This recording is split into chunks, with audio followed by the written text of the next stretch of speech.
कहानी शुरू होती है एक अजीब रात के साथ, जब एक छोटे गांव में अजीब घटनाएं घटित होने लगीं।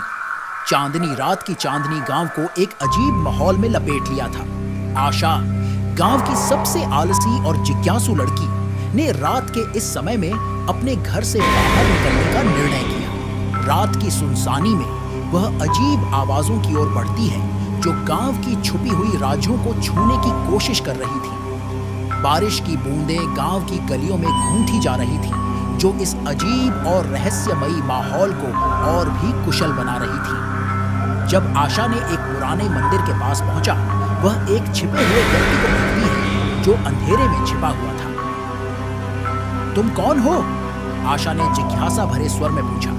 छुपे हुए व्यक्ति ने शानदार रूप से मुस्कुराया और बोला, मैं यहाँ कुछ राज खोज रहा हूँ जो गांव के लोगों को चौंका देगा। रात की चांदनी में वह दोनों ने गांव के अजीब रहस्यों का पर्दाफाश किया और सबको हैरानी में डाल दिया। आशा और रहस्यमय व्यक्ति ने साथ में गांव के कुछ और कोने खोजना शुरू किया। एक पुराने पुस्तकालय में वे एक चौंकाने वाली पुस्तक खोते हैं जिसमें गांव के गहरे रहस्य छिपे थे। उसमें लिखा था कि एक समय यहाँ एक चुनौतीपूर्ण पहेली हुई थी जिसका समाधान सिर्फ रात के समय में ही मुमकिन था। आशा और रहस्यमय ने मिलकर उस पहेली का समाधान किया और गांव को एक नए उत्तेजक अनुभव से आबद्ध किया।